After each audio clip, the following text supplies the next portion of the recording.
Well, in today's Frontline interview, we connect with Dr. Heather Clark, Medical Director for Ambulatory Care at the Ottawa Hospital. Dr. Clark, thank you for being here. You're welcome. So what is ambulatory care exactly, and how was it affected by the pandemic? Sure. So ambulatory care is essentially all scheduled clinical visits for patient care at the Ottawa Hospital. So when COVID came, or phase one, state of the emergency, we were mandated to only provide urgent and emergent care. And so we had a dramatic reduction in patients that we could actually see in the clinic. And so every clinic had to go through their rosters and determine which patients absolutely needed to be seen. And then we had to determine how we were going to see these patients. Did they actually need to come in to see a physician in person, or could the visit be done virtually? And you had been heading up a task force developing an approach to virtual care. Did this all just get accelerated when the pandemic hit? You had to fast track the plan, maybe something that would have taken years now being put together in just weeks? Yeah, and I think that's what's been the feeling across many organizations that I've heard of, is essentially we went from thinking and experimenting and piloting and maybe trying some form of virtual care in clinics. But it was a very, very small percentage of patients that were being seen virtually.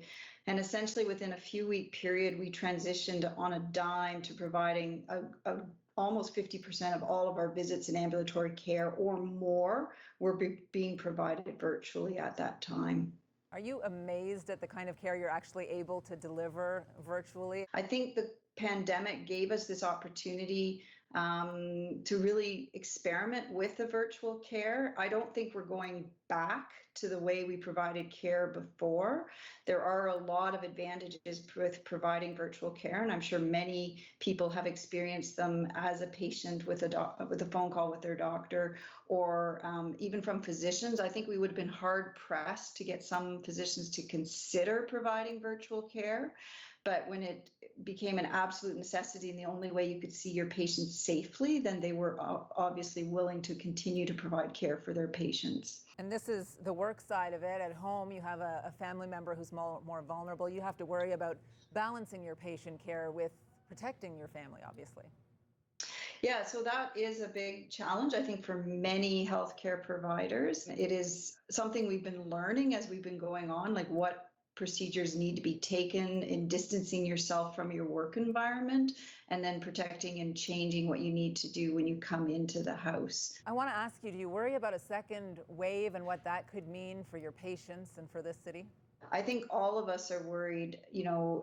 I think outbreaks are happening as borders open up. There will be a second wave. I'm a strong believer of that. And we need to provide care for our patients. So we need to be ready to ramp up care as it's needed. We need to be able to return to potentially and return back to the phase one of our strategy if that's required to protect our patients and our healthcare resources. All right, Dr. Heather Clark, I thank you so much for your time. Virtual care, the way of the future. No doubt. We appreciate your insight today. Thank you.